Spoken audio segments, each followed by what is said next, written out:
Good evening and welcome to In Focus. President Donald Trump addressed an international audience today for the first time since his inauguration at the World Economic Forum in Davos, where he doubled down on the immigration policies and called for ending the Russia-Ukraine conflict. Meanwhile, Trump takes major moves in his second term regarding immigration. His controversial promise to crack down on illegal immigration is pushing forward today in two ways.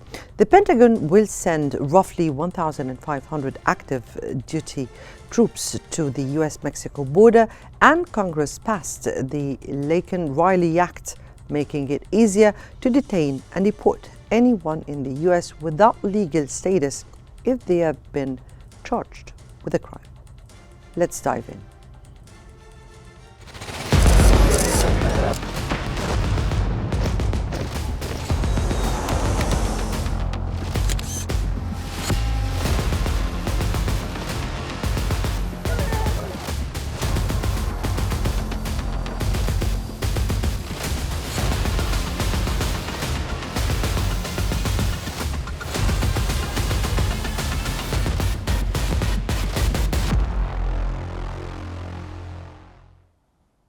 Earlier today, US President Donald Trump addressed global leaders at the World Economic Forum in Davos, touting his massive mandate and promising a revolution of common sense.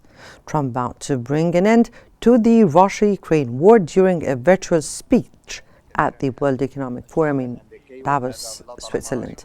Trump's address also touched on his call for more defense spending from the NATO allies, as well as the threat of steep US tariffs. Domestically, Trump has taken swift action, including moves to leave the WHO and Paris Climate Agreement, crack down on immigration, expand energy production, and pardon over 1,500 supporters involved in the January 6th Capitol attack.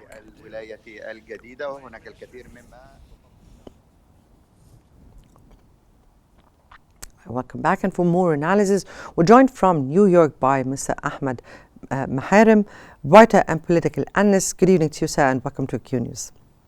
Thank you so much. Right, let me here start with the speech of Trump. And Trump has pointed out that the ceasefire in Gaza wouldn't have taken place without his interference even before the inauguration. He further noted that the world will be more strengthened and in peace. Do you think that Trump guarantees the continuation of the truce despite calls in Israel to resume the war after the first phase? Well, I think after regards for the first 3 days when Trump came to the office, he shows how fast his actions, the number of executive orders that he signed. Some of them are internal issues, but most of them, I think, it concern the whole world. When it comes to the Middle East, he mentioned more than one time, even in his speech today addressed to the International Economic Forum in Davos in Switzerland, he mentioned more than one time that he succeeded to stop the war immediately in Gaza and to allow the change of prisoner and detained between Israel and Hamas. Also, he mentioned about the second step, which is more important also to the states, is the war between Russia and Ukraine. I think he is too fast, moving in 3 days as if he is in office for 4 years. I assume that his influence to the Prime Minister of Israel, Benjamin Netanyahu, has achieved some goals. But unfortunately, on the other hand, if the war is stopped even for some time with the negotiation in Hamas, we don't feel much better what's happening in West Bank, as if the Israeli power got some kind of rest from what's happening in Gaza, and then they do exactly the same. They have done it for 15 months in Gaza with the people in West Bank. I think his administration is hopefully has to be more realistic and do, I think, more influence and pressure to Benjamin Netanyahu, because still what's happening in West Bank is concern to the Middle East, to the whole world. Concern. Now, Trump also, during his speech at the Davos forum, also called for ending the Russia-Ukraine war, a day after he threatened Russia with more sanctions if the Russian president refuses to negotiate. Now, how do you think Trump will navigate this issue after he pledged he would end the war as soon as possible? I think he mentioned more than one time that America has no interest to continue on that war. And I think the other thing also, if the warning he addressed it to the Putin that if it will not stop the war, a more sanction will happen. For more than 2.5 years, there is a huge amount of sanctions have taken place against Russia. And even so, still Russia continuously showing some victory on the land. And even the sanction commercial, it will never put Putin down. Still somehow the gas and the petrol from Russia goes somewhere else. I mean, the sanction, it doesn't show that it affects really what's happening in Russia and with Putin. And I think the administration of Mr. Trump knows that. So if he would like to show another stress on sanction, that's just something for the international world to be worried about it. But I think somehow he has another face to deal with the President Trump, Biden, I mean, President of Russia, I mean, Putin, in order to stop the war for the welfare of America and Russia as well. And Europe actually is suffering a lot from what happening 2.5 years ago. And I think what Trump's supposed to do, most of the countries in NATO are expecting that some kind of pressure will happen to stop this war. Actually, the whole world are really suffering and reeling from this war since 2022. Now, Trump also and explicitly said that they have congressional majority. Now, he meant definitely the Republicans. Now, from your point of view, how do you think this would increase or help Trump pass a more legal challenging decisions as he did before? Well, some of his statement and his wishes to apply certain regulation, it's like a kind of declaration, but I think most of it has to go back to a kind of institutions, judge, Congress. So, like, for instance, the immigration part of it, also the people that came from all over the world, overseas, to spend some time and deliver kids and babies in order to gain the U.S. national. In that regard, also, I think something on the Constitution said every single person will be born in the United States, no matter his father or mother are Americans or not. So I think there is some obstacles will face him. The easy thing is if, according to the rules, he can go through, he will never be waiting for. If something will strike with the rules and the regulation and the, what's on the rules, I think he has to wait some time and maybe he will not be able to achieve it as well. Mm-hmm. Trump has called on the NATO countries to increase the defense spendings from 2% to 5% of their GDP. Now, how would that reflect on the U.S. relations with the NATO, given that Trump has already said before or threatened before that he would withdraw from the alliance? I think with his first period, more than 4 years ago, he was talking seriously to the European leaders that 1% from the GDP is not enough. It was increased to 2%. Now he's asking them to go for 5%. For the last 2.5 years, Europe have suffered a lot from supporting the war, supporting Ukraine financially and with weapons as well. The supply of gas from Russia to Europe has stopped for some reasons. I mean, most of the European countries, the NATO are suffering. So a matter of 5%, I think from Putin's opinion, he would like to put more pressure to the European leaders in order that they have to rely on America to buy the gas and the petrol products from the United States. So it's a kind of pressure, but I don't think the 5% can be capable or on the hand of Europe leaders for that time. Most probably they will allow, they will agree with what the pressure coming from the President Trump to buy gas and petrol and other products from USA. Mm-hmm. Well, Mr. Maharim, please stay with us as we will continue our discussion about Trump's recent policies, in particular the immigration policies, here right after this break. Donald Trump is his name, and he's there to stay. As unlikely, impossible, is now reality.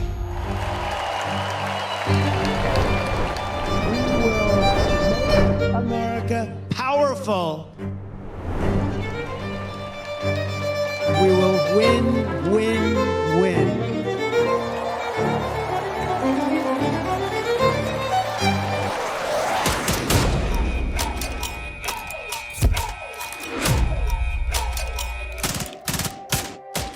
And we will make America great again.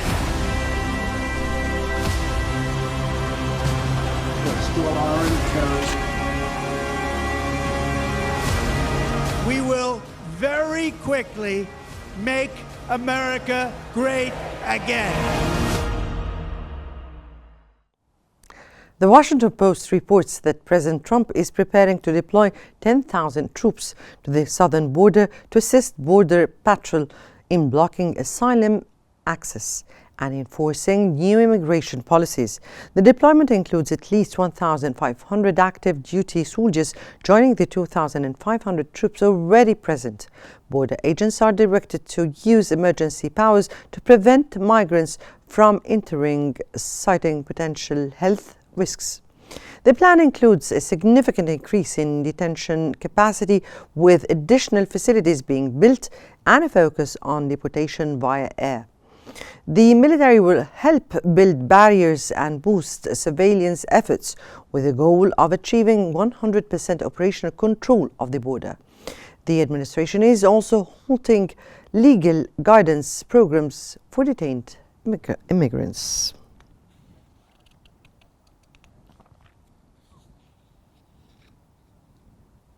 And back to you, Dr. Maharim, and let me here welcome you again and resuming our discussion. President Trump is reportedly considering the deployment of up to 10,000 troops to the US-Mexico borders. Now, how do you assess the potential impact of such a move on both the US immigration policy and the US relations with its neighbors, particularly Mexico and Canada? President Trump, in order to achieve his goal, we will make America great again. One of his main tasks is to re-control the borders. According to him, and I think that's fact as well, during Biden administration, they were not taking care much for the borders, and during this period, I think more than 2 million have flowed to America. So many states, the mayors and the governor of those states are suffering from the huge amount of people they already in town, and they don't have the capacity or the capability to accommodate them or to give them jobs. So some of them are the streets of New York, some of them are the streets of California, the big cities. So it was really shown for the last 4 years that huge amount of immigrants have come to the country so easily. Now, it is his responsibility as chief officer, executive. It is not the responsibility of the governor of the states. It is federal responsibility. That means if other states are not agree with what he's supposed to do, I think they have to listen and by law or by enforce. I think the 1,500 troops he would like to send them is to rebuild strong defense immediately, but the responsibility is only to secure and to stop the flowing of the immigrants coming futurely from now onwards. But in order to apply returning them back home, it is not in the responsibility of these kind of soldiers.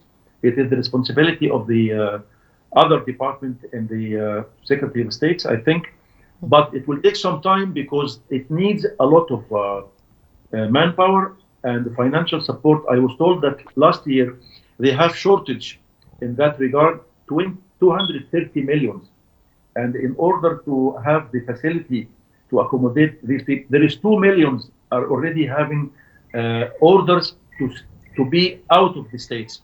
It will take some time and it will take a lot of arrangement, but I think he's very serious. He would like to take an action in that regard.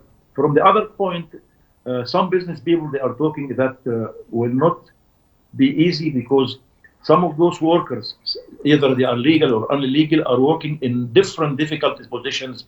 They're working in agriculture and the very hard positions and the kind of work. None of the Americans are easily to be ready to get some kind of job like that. So maybe from the other side, economy will be affected somehow. And usually the rate of those people are usually less than the American rate. Sometime in this kind of jobs, you will not find American people to fill it. So it has two kind of sides to look at it. But here, the Justice Department has just ordered investigations into state and local officials who defy federal immigration enforcement. So what do you think the consequences of such directives could be, and does it cope with the orders of the US president, and how will that reflect on the local governments and sanctuary policies? Well, systematically, they were not going around on the street to catch people, are just walking around asking them, are they legal or not? There is a big list of thousands of them already. They have deportation order years ago. The previous administration will not be able to send them back home for different reasons. One of them is lack of finance and lack of personnel as well. I think what Trump's administration is trying to do to facilitate both manpower as personnel, to increase more troops on the border, plus I think some budget has to be agreed on that regard. But I think most of the states have to listen to what Trump, because the responsibility of borders is the responsibility of executive responsibility, which is the president. Mm-hmm. Trump here, or the Trump administration, is using emergency public health laws to restrict asylum access, citing potential health risks. Definitely they gave no details about that. But how do you assess the legal and humanitarian implications of these measures? Well, I think as a new administration coming, he has to look previously of other minus points, unsuccessful or failure from the previous administration. So that issue, I think it's one of the very important. Previously, nobody have taken responsibility to look at. So I agree that Trump administration is clever enough to raise this kind of issue. I think it's going to be on the long term, long run, on the benefit of the American citizen. Mm-hmm. Now, the planned closure of asylum access at the southern borders, how do you think this will impact global perception of U.S. commitment to refugee protection? When we're speaking here about the United States, the protector of the whole world system? Well, around the world, globally, it is known America as the land of, how do you call it, the dream. Every person around the world have to achieve the American dream. But American dream has faced, unfortunately, some kind of misuse to the facilities. To be honest, the American administration, usually they have given most of the people, they travel to the country, they came officially to the country, but under some circumstances, the facilities have been damaged and misused. So such a person like Trump is a businessman, and always figures and dollars are accounting with him. So he's so curious about nobody to misuse, to misplace any place in the United States, personally or government. Now, the U.S. has expanded its deportation policies and is pushing for quicker removals of undocumented immigrants.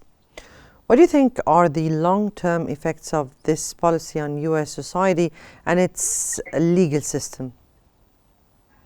That's a good question. I think there is different steps, like what happened with Gaza, step 1, 2, 3. This immigration reform, it will take, I think, more than what we are expecting. Maybe on the middle of the way, either he has to come back to different regulation, or he has to stop in certain point, because there is a reflection will happen from the borders, from the neighbor countries in South America, especially with Mexico and other Guatemala. All those countries have representative and good number of people are living in the States, and there is a big amount of trade economy concern. It will take some time either to be stopped or to be reformed in another way. Okay. So how do you think President Trump's rhetoric about an invasion and the use of military forces at the border will affect the perception of the U.S. in the international community, particularly in regions like the Latin America, for instance?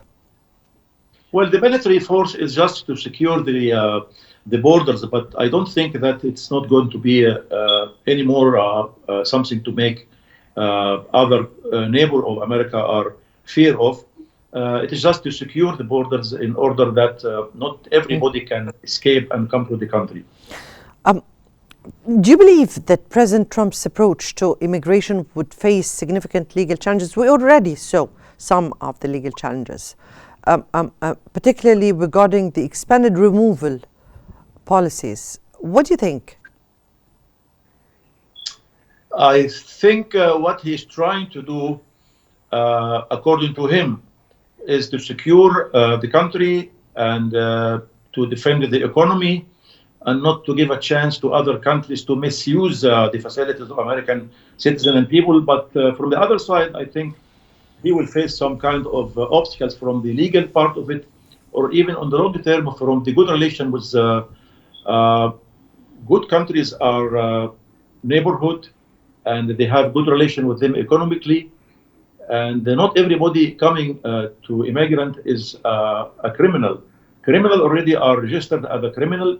Those are the people has to start with them to deport them. But so many good numbers of the people, they assist the economy of the United States. And without them, I think 30% of the small business, it will be affected globally in 50 states in the United States of America. Finally here, if we would ask about what should be expected at this upcoming stage, particularly of more bold orders by President Trump, given the already very, very strong orders he gave during just 3 days in office? Well, that's well known about President Trump as a person, but actually he came in time while compare the last 4 years of Biden administration. To be honest, what he said is something to be he feel that he proud that he will do all these things. But again, I think the way he was talking about the previous leaders, 4 of them, 3 plus Biden, was not actually fair as a political speech, especially on Monday for the reception. The speech, it was not a political speech, it was something personal, as if he's talking to his own people, the people he feels like because of them is already in power. Yes. Okay, but remains also to be seen what kind of actions will he take at this upcoming stage. Mr. Ahmed Maharem, writer and political analyst, thank you so much for being with us and for your insights. And I guess that brings us to the end of today's episode of In Focus. Many thanks for watching, and stay tuned for more updates on Qnews.